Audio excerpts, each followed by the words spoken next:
ಸಾವಯವ ಕೃಷಿ ಮಾಡಬೇಕಾ ಬೇಡವಾ ಅನ್ನೋದು ಎಪಿಸೋಡ್ ಮಾಡಿ ನೋಡಿ. ಒಬ್ಬೊಬ್ಬ ಯಜಮಾನ್ರ ಹತ್ರಕ್ಕೆ ಅವ್ರ ಭೂ ಮಾಲೀಕರಾಗಿರ್ಬೋದು, ಫ್ಯಾಕ್ಟ್ರಿ ಓನರ್ ಆಗ್ಬೋದು, ಒಬ್ಬ ಕಾರ್ಮಿಕರ ಅಂತ ನೋಡಿದ್ರೆ ಏನು ಸಮಯ ಕೆಲಸ ಕೊಡಿಸ್ತೀರಾ, ಕೆಲಸ ಏನಾದರೂ ಕೊಡಿ ಸಮಯ, ನನಗೇನು ಕೆಲಸ ಇಲ್ಲ ಅಂತಂದಂತೆ. ಆಯ್ತಪ್ಪ ಕೆಲಸಕ್ಕೆ ಬಂದಿರೋದಂತೆ. ಎಷ್ಟು ನಿಂಗೆ ಸಂಬಳ?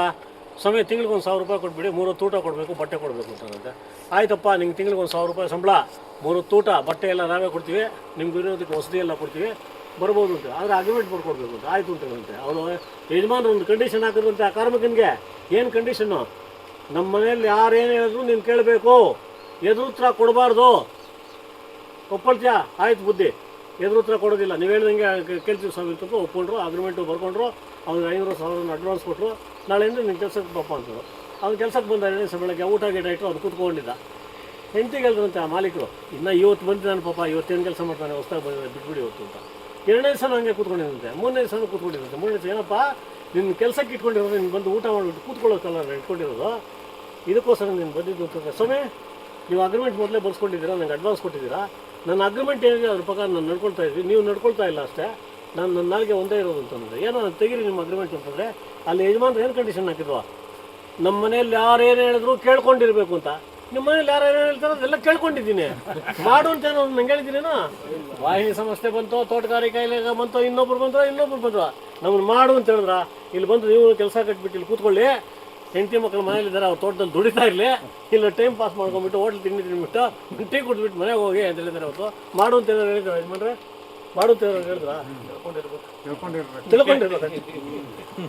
ಈ ಥರ ನಮ್ಮ ಸಾವಯವ ಕೃಷಿ ನಡೀತಾ ಇರೋದು. ನಿಜ ಸುಳ್ಳ?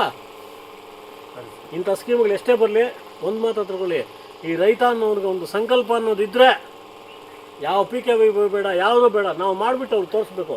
ಅವ್ರು ಓದಿರೋದು 5 ವರ್ಷ MSc ಡಾಕ್ಟ್ರೇಟ್ ಇಷ್ಟ. ಅವರು ಇಲ್ಲಿ ಬಾಗಲಕೋಟೆಯಲ್ಲಿ ಮಹದೇವಪ್ಪ ಮುತ್ತಲಗಿರಿ ಅಂತಿದ್ದಾರೆ. ಅವರು ನಾವು ಇಕೋದಲ್ಲಿ ಕೆಲಸ ಮಾಡ್ತಾಯಿದ್ವಿ. ಇಬ್ಬರು ಗಲಾಟೆ ಮಾಡ್ಕೊಂಡು ಹೊರಗಡೆ ಬಂದ್ವಿ. ಯಾಕೆ ಬಂದಿದ್ದು ಅಂತ ಹೇಳಿದ್ರೆ, ಕೆಮಿಕಲ್ ಸೊಪ್ಪು ತೊಗೊಂಡ್ಬಂದ್ಬಿಟ್ಟು ಆರ್ಗ್ಯಾನಿಕ್ ಅಂತ ಲಾಲ್ಬಾಗಲ್ಲಿ ಮಾಡ್ತಾಯಿದ್ವು. ಗಲಾಟೆ ಮಾಡ್ಕೊಂಡ್ಬಿಟ್ಟು ಕೆಲಸ ಇದು ಮಾಡಿಬಿಟ್ಟು ನಾವು ಬರೋದಿಲ್ಲ, ಟೋಪಿ ಹಾಕೋಕ್ಕಲ್ಲ, ಅವ್ರು ಗೊಬ್ಬರದಾಗ ಇಟ್ಟಿರ್ಬೇಕು. ಮಹದೇವಪ್ಪ ಮುತ್ತಲಗಿರಿ ಅಂತ ಅವರು ಇಲ್ಲೆಲ್ಲ ಬಾಗಲಕೋಟೆಲ್ಲ ಇದ್ದಾರೆ.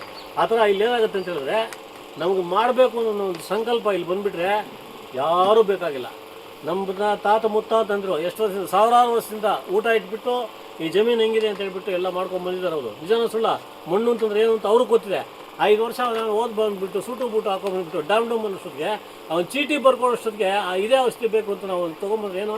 ನಾವು ಮಾಡ್ತಾ ಇರೋದು ರೈತರ ಕೆಲಸ ಅಲ್ಲ, ಅವನಿಗೆ ತೇಪೇದಾರಿ ಅಂತಂದ್ರು ಅಂತೆ, ಗುಮಾಸ್ತಿ ಅಂತಂದ್ರೆ ಅವ್ನು ಜವಾನ್ ಚಾಕರಿ ಮಾಡ್ತಾಯಿದ್ವಿ. ಏನು ಮಾಡ್ರೆ ಕೋಪ ಬಂತು ತಮಗೆ.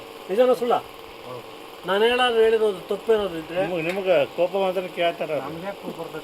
ನಿಮ್ಗೇನಾದರೂ ನಾನು ಹೇಳಿರೋದು ತಪ್ಪೇನಾದ್ರು ಅನಿಸಿದ್ರೆ ನಾವೆಲ್ಲರೂ ಕ್ಷಮಿಸಿ, ಅದು ಕೇಳ್ಕೊಳ್ತೀವಿ. ನಾನು ಹೇಳೋದು ಸರಿ ಅಂತಿದ್ರೆ ಕೆಮಿಕಲ್ ಫಾರ್ಮಿಂಗ್ ಬಿಟ್ಟು ಸಾವಯವಕ್ಕೆ ಬರೋಣ. ಅಷ್ಟೇ ಸಮ